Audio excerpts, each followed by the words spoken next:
नमस्कार, स्वागत है हमारे यूपी समाचार में। चलिए देखते हैं यूपी के फटाफट ताज़ा खबरों को। आप न्यूज़ को यूपी के किस क्षेत्र से देख रहे हैं, हमें कमेंट में अवश्य बताएं। साथ ही खबरों का अपडेट पाने के लिए हमारे चैनल को सब्सक्राइब जरूर करें, साथ ही बेल आइकन को प्रेस करें। तो चलिए बढ़ते हैं ताज़ा समाचार की ओर।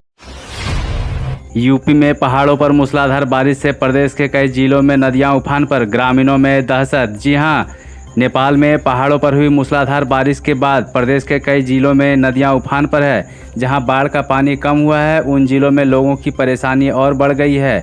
श्रावस्ती और बलमापुर में राप्ती अब भी खतरे के निशान से ऊपर है। यहां तेज बरसात से बिशंभरपुर में कच्ची दीवार गिरने से उनके नीचे दबकर एक व्यक्ति की मौत हो गई है। इसके चलते कई गांव अब टापू बन चुके हैं। 75वां स्वतंत्रता दिवस, मुख्यमंत्री योगी बोले अपना कर्तव्य निभाना ही राष्ट्र धर्म है। जी हां, 75वें स्वतंत्रता दिवस के अवसर पर मुख्यमंत्री योगी आदित्यनाथ ने अपने सरकारी आवास पर ध्वजारोहण किया और प्रदेशवासियों को शुभकामनाएं दी। इस अवसर पर अपने संबोधन में उन्होंने कहा कि यह हम सबका सौभाग्य है कि देश की स्वाधीनता में अमृत महोत्सव वर्ष का हम सबको साक्षी बनने का अवसर मिला है। 1947 में पराधीनता के खिलाफ एक लंबी लड़ाई के बाद देश स्वतंत्र हुआ था। बनारस में फहराया गया 140 फीट ऊंचाई पर तिरंगा। स्वतंत्रता दिवस का उल्लास जन जन पर छाया। जी हां, स्वतंत्रता दिवस का उल्लास बनारस के जनमन पर नजर आया। शहर में गंगा घाट से लेकर गलियों तक तिरंगे में रंगे काशीवासी नजर आए। चौका घाट पर सबसे अधिक ऊंचाई 140 फीट पर तिरंगा फहराया गया, जो हर किसी के आकर्षण का केंद्र रहा है। सीएम योगी बोले यूपी 4 साल में बना देश की दूसरी बड़ी अर्थव्यवस्था। उत्तर प्रदेश के मुख्यमंत्री योगी आदित्यनाथ ने कभी बीमारू राज्य की श्रेणी में गिने जाने वाला यह प्रदेश उनकी सरकार के कार्यकाल में पिछले 4.5 सालों में देश की दूसरी अर्थव्यवस्था के रूप में सामने आया है। स्वतंत्रता दिवस की 75वीं वर्षगांठ के अवसर पर योगी ने रविवार को यहां विधान भवन में ध्वजारोहण करने के बाद अपने संबोधन में कहा कि शहीदों के स्मारक हमें स्वाधीनता की लड़ाई का एहसास कराता है। यूपी में कल से फिर खुलेंगे स्कूल, कोविड प्रोटोकॉल का करना होगा पालन। यूपी में 16 अगस्त से कोविड-19 प्रोटोकॉल के साथ माध्यमिक स्कूल केवल 5 दिन खुलेंगे। शनिवार को स्कूल नहीं खोले जाएंगे। स्कूल जिस दिन खुलेंगे उस दिन प्रदेश भर में स्कूलों के निरीक्षण के लिए 60 अधिकारियों की ड्यूटी लगाई गई है। इस संबंध में माध्यमिक शिक्षा विभाग की अपर मुख्य सचिव आराधना शुक्ला ने आदेश जारी कर दिया है। 16 अगस्त से कक्षा 9 से 12 तक के स्कूल खोले जा रहे हैं।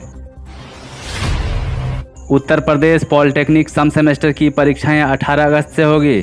जी हां, प्राविधिक शिक्षा विभाग की ओर से एक बार फिर पॉलिटेक्निक सम सेमेस्टर की परीक्षा की तारीख घोषित की गई है।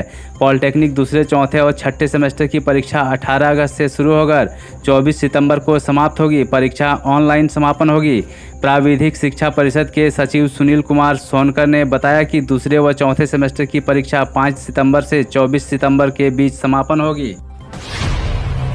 शाहजहांपुर में आर्मी फिल्म की शूटिंग। 15 अगस्त पर भोजपुरी एक्टर निरहुआ बोले भारत की अखंडता को बनाए रखें। जी हां, 15 अगस्त के मौके पर शाहजहांपुर के भोजपुरी फिल्म के सुपरस्टार दिनेश निरहुआ और एक्ट्रेस रितु सिंह ने देशवासियों को स्वतंत्रता दिवस की शुभकामनाएं दी है। फिल्म स्टार दिनेश निरहुआ का कहना है कि देश की आज़ादी के लिए सैकड़ों लोगों ने अपनी कुर्बानी दी है, इसलिए यह दिन देश का सबसे पवित्र दिन है। उन्होंने लोगों से अपील की है कि लोग हिंदुस्तान के सच्चे देशभक्त बने, भारत की अखंडता को बनाए रखें। उन्होंने कहा कि प्रधानमंत्री नरेंद्र मोदी की अगुवाई में पूरा देश आगे बढ़ रहा है। रिजल्ट में गड़बड़ी से छात्र परेशान। यूपी एमएससी सचिव ने दिए प्री बोर्ड और अर्धवार्षिक परीक्षाओं की कॉपियां सुरक्षित रखने के निर्देश। जी हां, यूपी बोर्ड की 10वीं और 12वीं का परिणाम घोषित होने के बाद प्राप्तांक में संबंधित शिकायतें सिरदर्द बन रही है। हजारों परीक्षार्थियों के अंक पत्र पर कई विषयों में नंबर की जगह 0 अंक दर्ज है। स्कूलों की लापरवाही के कारण छात्र छात्राओं के साथ अभिभावकों को भी परेशान होना पड़ रहा है। यही वजह है कि माध्यमिक शिक्षा परिषद के सचिव दिव्यकांत शुक्ल ने सूबे से सभी जिला विद्यालय निरीक्षकों को पत्र भेजकर 10वीं व 12वीं की प्री बोर्ड और अर्धवार्षिक परीक्षा की उत्तर पुस्तिका को सुरक्षित रखने का आदेश दिया है। चारबाग और मोतीनगर के तर्ज पर 9 स्टेशन और होंगे विकसित, मिलेगी हाईटेक सुविधा।